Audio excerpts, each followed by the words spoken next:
घर स्वदेशी देश के प्रधानमंत्री जी के नेतृत्व में मेक इन इंडिया आत्मनिर्भर भारत मिशन के माध्यम से अनेकों क्षेत्रों में जो निर्माण का काम चल रहा है उसे केंद्र यानी देश की जो प्रतिष्ठा, देश की जो सम्मान है वो दुनिया भर में बढ़ रही है। अपने दैनिक जीवन में स्वदेशी उत्पाद अपनाकर और भारतीय उद्यमियों तथा कारीगरों का समर्थन करके हम एक मजबूत और आत्मनिर्भर भारत के निर्माण में योगदान दे सकते हैं। आइए इस जन आंदोलन में करोड़ों भारतीयों के साथ मिलकर स्वदेशी अपनाएं, देश को आत्मनिर्भर बनाएं। आप सबको ध्यान में है कि देश के प्रधानमंत्री आदरणीय नरेंद्र मोदी जी ने देश के सामने एक माइलस्टोन फिक्स कर दिया है कि भाई 2047 तक भारत को हमें विकसित भारत बनाना है। और विकसित भारत बनाने के लिए स्वदेशी का उपयोग आवश्यक है। यानी स्वदेशी के बिना हम विकसित भारत की कल्पना हम नहीं कर सकते। और स्वदेशी को लेकर के आग्रह आज नहीं बल्कि स्वतंत्रता के पूर्व से ही ये चलते रहा है। 1905 में भी बाल गंगाधर तिलक, विपिन चंद्र पाल, अरविंद घोष, लाला लाजपत जैसे नेताओं ने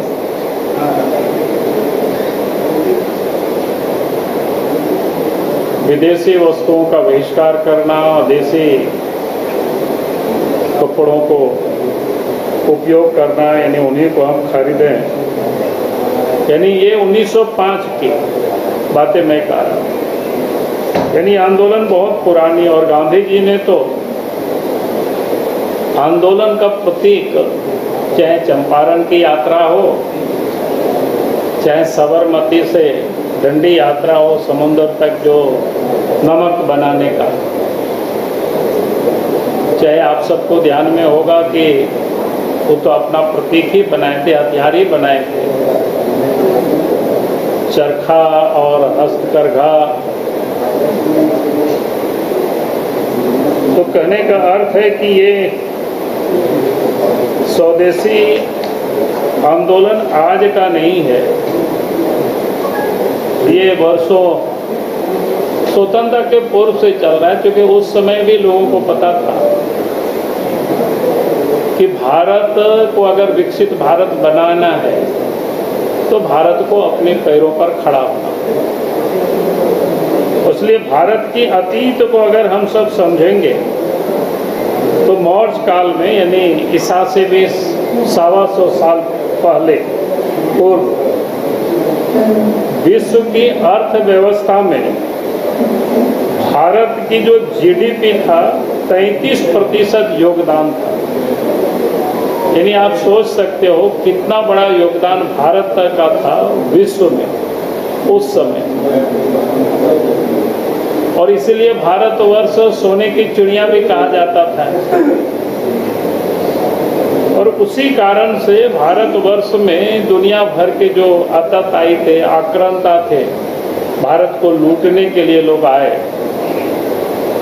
उसके बाद भी 16वीं शताब्दी तक भारत की जो अर्थव्यवस्था था, विश्व की अर्थव्यवस्था में 16वीं सदी में भी 24.4% का योगदान था। तो ये आप सोच सकते हो किस प्रकार से।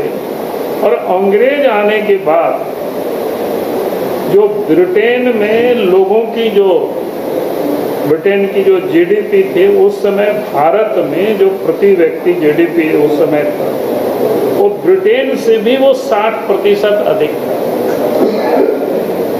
यानी हमारा देश इतनी संपन्न होने के बाद हम जब गुलाम हुए तो 200 वर्षों तक अंग्रेज ने भी राज किया, तो हम सबको पता है कि इस प्रकार से एक तरफ जहां यूरोप में औद्योगिक क्रांति हुई और भारत गुलाम था, तो वहां से बनी हुई वस्तुओं को देश के अंदर में उन्होंने डंप किया और यहाँ से कच्चे माल को ले गया। वो सब कहानी किस्सा आप सबको पता है।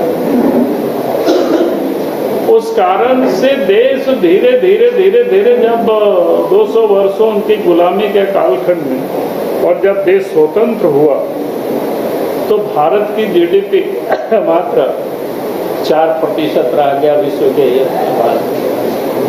आप सोच सकते हो, उसके बाद भी आजाद भारत में धीरे धीरे काफी कम हुआ। उसका एकमात्र कारण था हमारी निर्भरता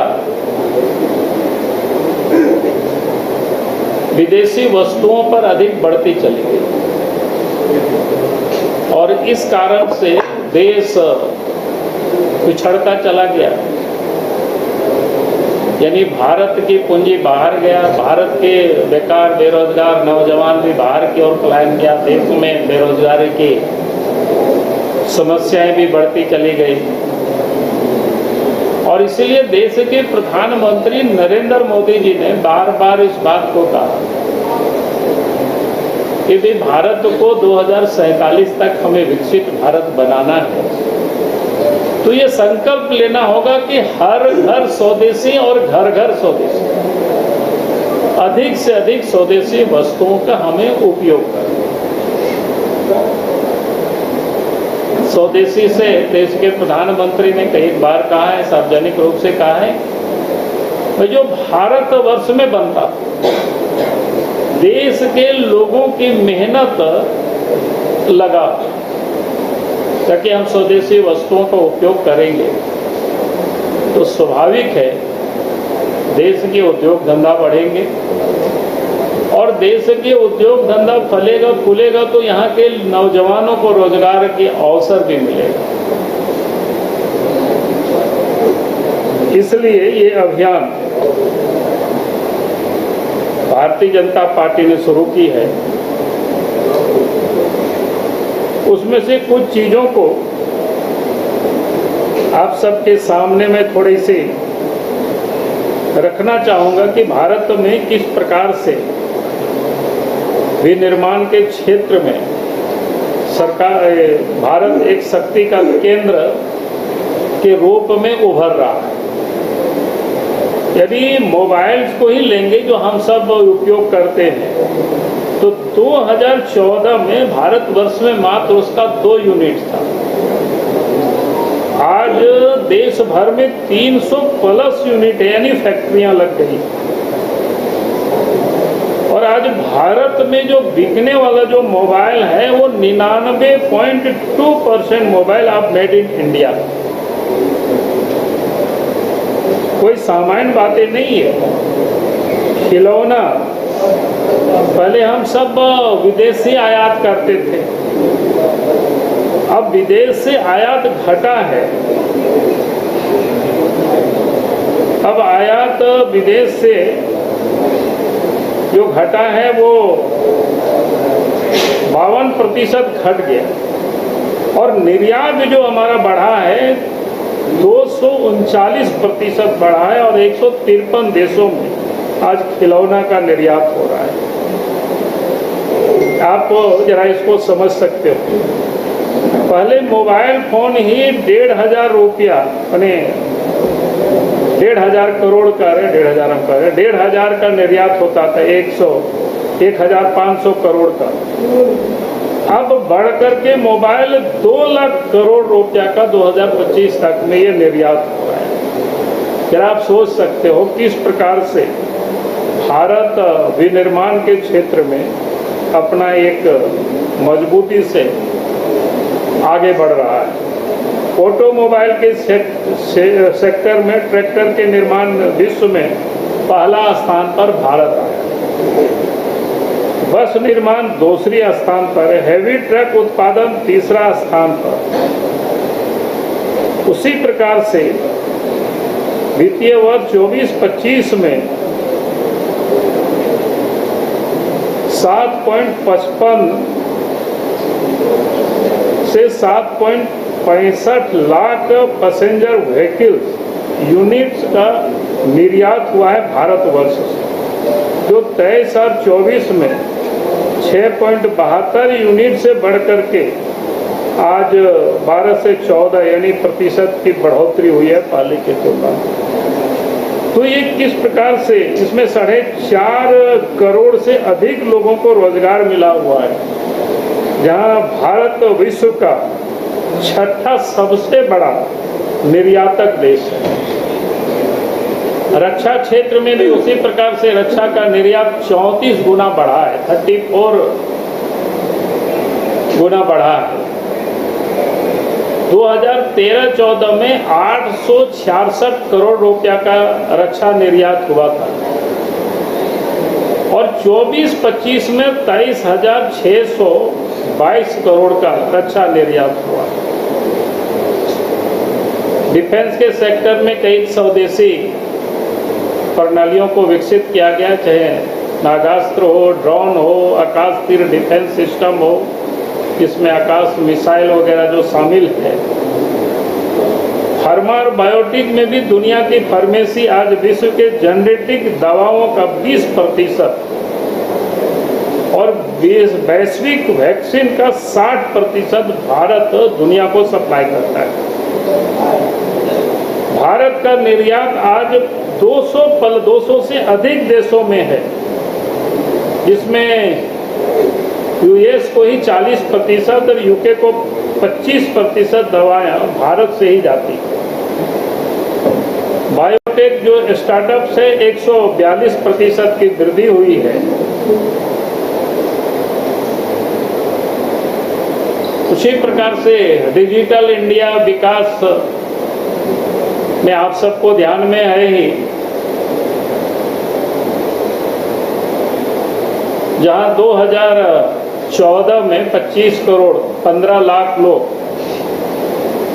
इसके यूजर थे डिजिटल यानी मोबाइल में, आज 2025 में 98 करोड़ यूजर्स हो गए।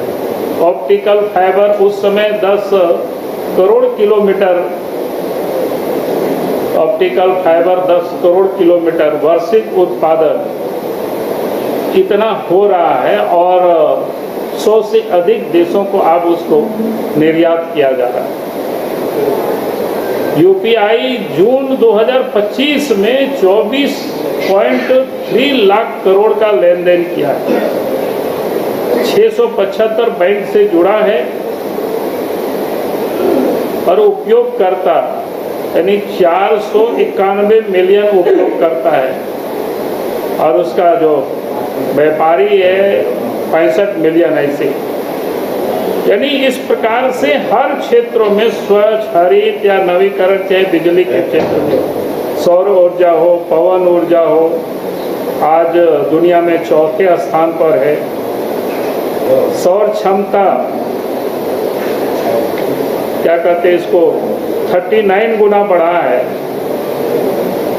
282 जहां गीगावाट थे 2014 में, आज 110.9 गीगावाट 2025 में हुआ है। तो इस प्रकार से आप देख सकते हो हर क्षेत्र में भारत आत्मनिर्भरता की ओर आगे बढ़ रहा है, चाहे मंगलयान हो, चंद्रयान हो, आदित्य L1 हो, गगनयान हो।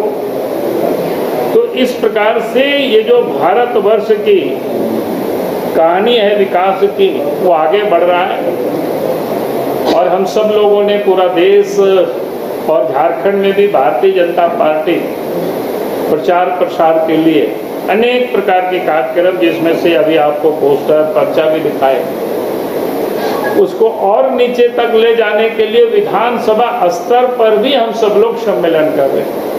झारखंड के सभी 81 विधानसभा क्षेत्रों में भी इसका सम्मेलन होगा, ताकि हम इस स्वदेशी अभियान को, जिसे हम घर घर स्वदेशी या हर घर स्वदेशी अभियान को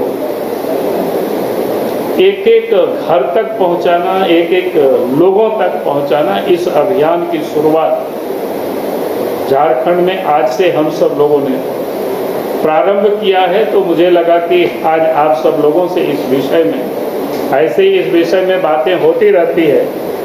ऐसी कोई योजना है क्या कि आप लोग बीजेपी के लोग आज से स्वदेशी चीज पहनेंगे या स्वदेशी चीज का उपयोग करेंगे, इस तरह की भी कोई? नहीं, हमने आपको बताया ना कि अधिक से अधिक स्वदेशी वस्तुओं का उपयोग करना है। ज्यादातर बीजेपी के लोग प्यूमा का जूता पहनते हैं। किसका? प्यूमा का, जर्मनी की कंपनी है, आपको व्यवस्था भी पहने थे। अब कई चीजें भारत में बनता है और कई चीजें उपयोग हो रहा है, तो उसको धीरे धीरे अगर खरीदा है तो उसको फाड़ तो जला तो अभी नहीं देना है।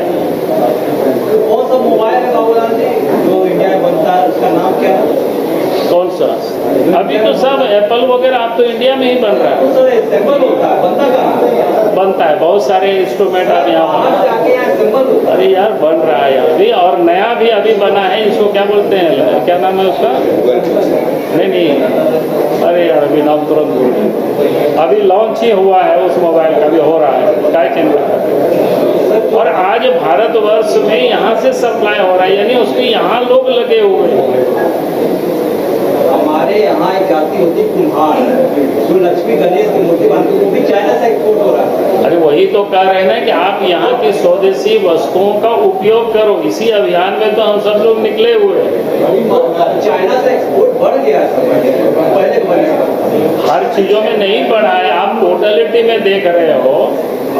लेकिन जिन जिन चीजों में यहाँ के लोगों के में कई चीजें ऐसे यहाँ नहीं होता है, तो हम बाहर से लाते हैं। इसी जागरण के लिए तो हम सब लोग काम कर रहे हैं। आपको भी हम बता रहे हैं, अभी जो दीपावली लगेगी, जो झालर आप लगाएंगे, तो स्वदेशी झालर आप लगाइए। थोड़ा महंगा हो तो कोई बात नहीं, अपना पैसा अपने लोगों के जेब में जाएगा। इतना तो हिम्मत करो भाई।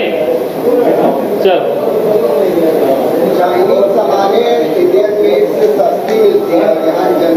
के लिए थोड़ी तो कीमत चुकानी पड़ेगी। आप देश को स्वावलंबी बनाना चाहते हैं, देश के नौजवानों को रोजगार भी चाहते हैं, तो आप इतना भी कीमत नहीं चुकाओगे तब तो आप दूसरों के हाथ निर्भरता रहिए, बने रहिए। तो ये नहीं होगा ना, देश को आत्मनिर्भर बनाना है, अपने बेकार बेरोजगार नौजवानों को भी रोजगार देना है। ये तभी संभव होगा जब हम देश के उत्पाद वस्तुओं का ही हम उपभोग करें, उपयोग करें। थोड़ा घाटशिला पे बता, मैं जा रहा हूँ।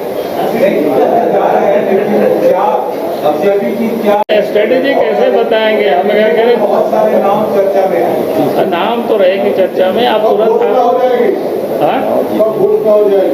अब तुरंत घोषणा होगी, केंद्र करेगी, केंद्र चुनाव समिति बैठ करके तय करेगी। के दबाव में पार्टी रहेगी। मैंने बार बार कहा कि भाई केंद्रीय चुनाव समिति प्रत्याशियों की बहुत जल्द घोषणा करेगी। आप लोगों को परेशान होने की कोई जरूरत नहीं। अब ये केंद्र कब करेगी तो केंद्र करेगी, इतना कब तक है? 13 तक है ना बाबूलाल जी? नहीं, कब तक है? बाबूलाल जी की अब चर्चा है कि घाटशिला में जेएमएम रमेश रामनाथ कोविंद के बेटे के बजाय उनकी पत्नी को टिकट देंगे। आपके लिए कौन मैदान से ज्यादा अच्छा दमदार होगा? अरे यार कोई किसी को भी लड़ावे, वो हर पॉलिटिकल पार्टी का अपना कि हमारा ये यार वो ऐसा थोड़े होता है अगर जब बात करते। लेकिन चर्चा है कि अब बेटे की वजह से अब जिसको लड़ा भी उनका मामला, ये मेरा विषय थोड़ो है।